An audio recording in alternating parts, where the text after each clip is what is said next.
Dear students, so today's class will be on high voltage testing of electrical apparatus. This is module 5B.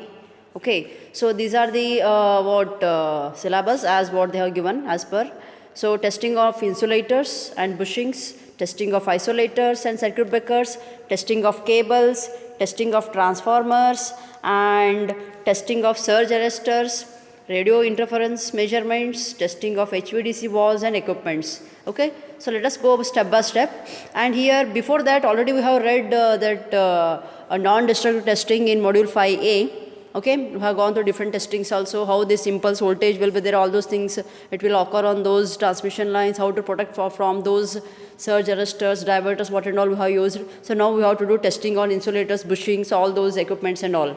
Okay, so these are all insulators, circuit breakers and all. You can see these are all circuit breakers, isolators are all switchgear devices, right? So now you have to do test before once erecting on the field. So this testing has to be done. Okay, that is very much important. So if they won't do testing, so obviously, so those instruments won't work properly. So obviously it will affect efficiency, regulation as well as overall profit also. Okay, so now we'll go for this, and I have taken here question paper as previous year question paper. So you can see this how the question it has been asked. In module 5B, some question it has been asked like describe the various electrical tests on transformers. As per syllabus C, here testing of transformers also it is there. Along that one another question it has been asked like different methods of conducting short circuit test on circuit breakers. So these are all I am going to discuss now. So first topic will be testing of insulators and bushings.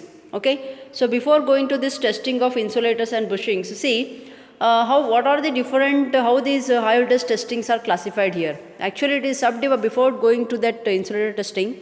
See how these high voltage testings are classified, that is power frequency withstand voltage test will be there and impulse withstand voltage test.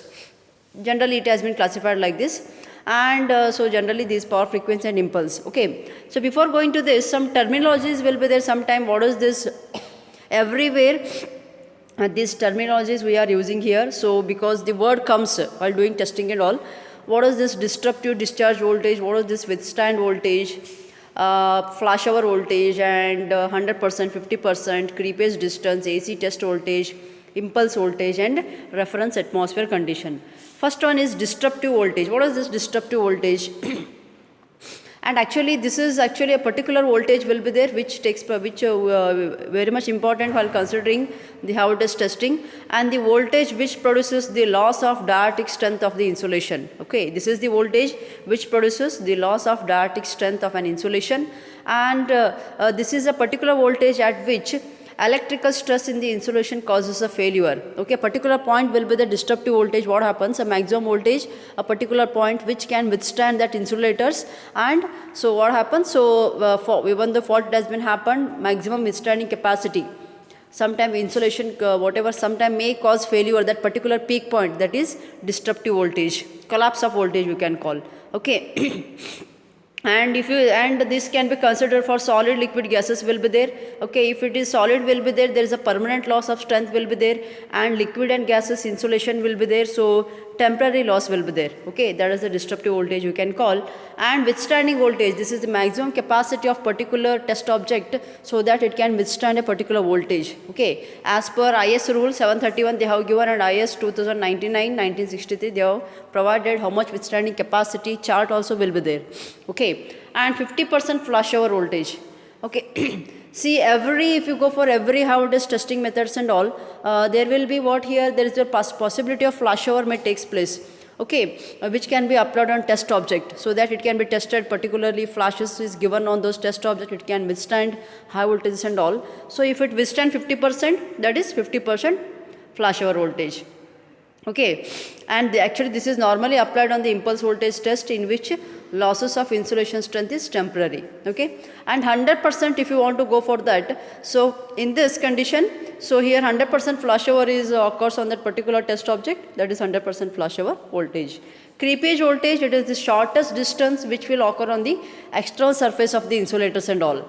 Okay, actually insulators are connected to the metal fitting on the metal fittings, in between metal fittings, because if you consider string type of insulators one below the other, so between whatever the shortest distance occurs between metal fitting and insulator, that is creepage distance you can call. Okay, so next will be AC test voltage. And what is this AC test voltage? If you can see here, so here different we are specifying here particular voltages. We are considering frequency ranging from 40 to 60 hertz. Okay, and here standard sine wave we are considering is about 7% will be there. Okay, and we are measuring the RMS value, form factor, and all those things of AC voltages. Impulse voltage we are considering this what wave, rise time and fall time as what we have done in module 4. Okay, if you are considering impulse voltage or impulse current, here some particular they have given rise time 1.2 microsecond, fall time will be there 50 microseconds, impulse voltage wave.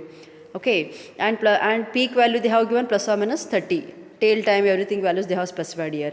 And reference atmosphere condition. So all these whatever instruments, these are all under atmosphere condition. It may affect all those things, cases also will be there. And you can consider this formula also, atmosphere condition, if you consider Vs is equals to Va into H by D. D is the particular what air density, correction factor will be there, 273 is the temperature, and we have specified over here. Okay, and these are all the graphs also they are specified. So this is basic. With this basic, first topic I will go now, that is testing on insulators. Okay, so what are the testing on insulators here? Different types of testing on insulators. Here we are doing type test as well as routine test.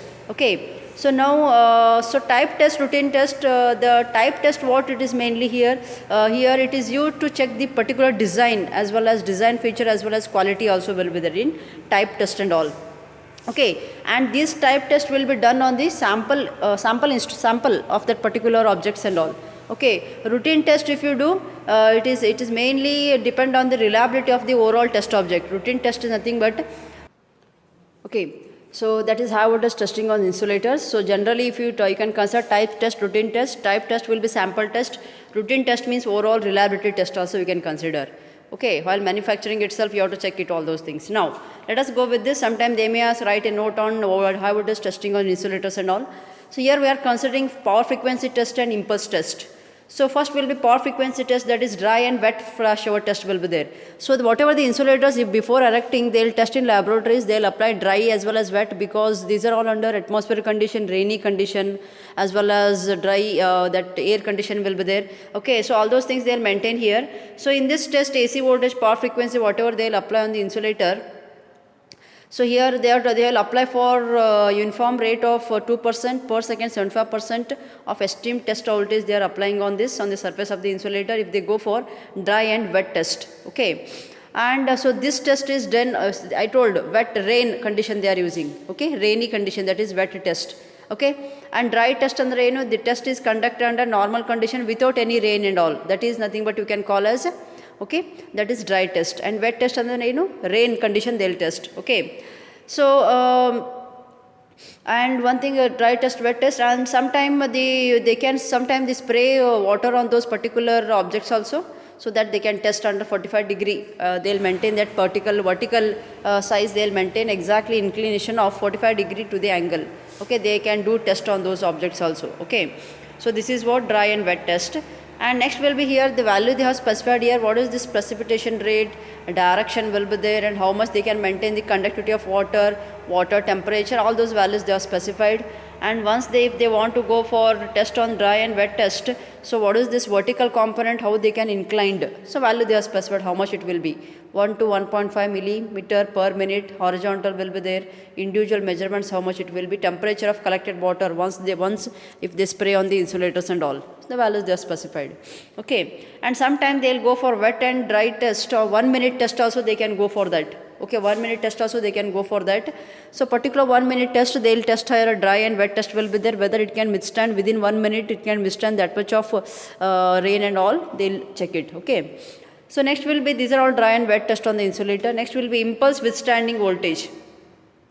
So this test is applied, this is a test, this is done by applying standard impulse voltage on a specific value under dry condition with positive and negative polarities of the wave, that is impulse voltage.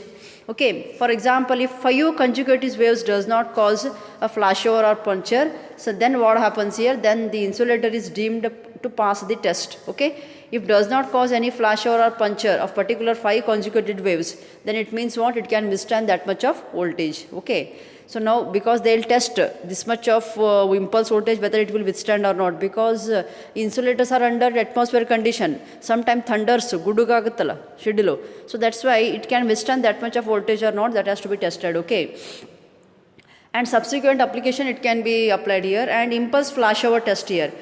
This test is done with a specified probability of failure is determined. For example, if it is 40% failure will be there, 60%, 20%, all those values they will check it, how much it can withstand the failure. Okay.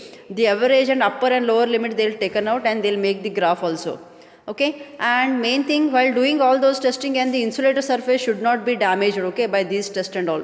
They have to maintain while doing testing on transformer in such a way that they have to see that insulator should not get break or cracks also on that. Okay. And sometimes they can go for pollution testing also. So in this pollution testing, because these are all under atmosphere condition, it should be free from dust and then bird secretions, files, microorganisms will be there. So all those pollution testing also has to be done. Okay. So this is all the pollution testing. Pollution testing will be there because these are all under atmosphere conditions and all. Okay. So and next will be, you can go for high voltage testing on bushings also. So what is this high voltage testing on bushings here? If you want to go for power frequency test will be there, impulse test, thermal test. So in that power frequency test, power factor testing they are going for that, and here we are using sharing bridge and all. Okay, in this test, the bushing is set up in a particular, they will immerse in the oil and it is connected to the line and conductor of the high voltage sharing bridge. They are connecting here actually, okay. So that if you want to do voltage test and all. And as per sharing bridge, you have to maintain that ratio arms, balance condition has to be maintained, and the voltage is applied on the line. Step by step it has to be increased, and capacitance and power factor are to be recorded at particular each step. Okay. And partial discharge test, in the sense what happens, this test is conducted and determination of internal discharge. If any internal failure will be there, so this partial discharge test will be done on the insulators as well as bushings and all. If any cracks and all will be there on that. Okay. And this is nothing but routine test also you can call. And momentary withstand test, nothing but this is done at a particular standard specification will be there. Based upon that the testing they are doing, and it can withstand the flashover or puncture of minimum 30 seconds it should withstand. And 1 minute wet test also they are doing on that. Again here electrical testing is they are doing on that bushings and all. Wet test, routine test they are doing. Okay. See, these are all the insulators and bushings also you can see. These are all the insulators. Okay, and bushings also, so you can call, sometime it will look like bushings here. Bushings just like it is one type of insulator only. Okay, insulators and bushings and all these things. And here we have to do testing of these things. Okay, so bushing and all we have to do 1 minute wet test as well as dry test has to be done here. And here what happens here in wet test, they are again they'll keep it in a particular rain and all. For 1 minute they'll test bushings just like insulator only.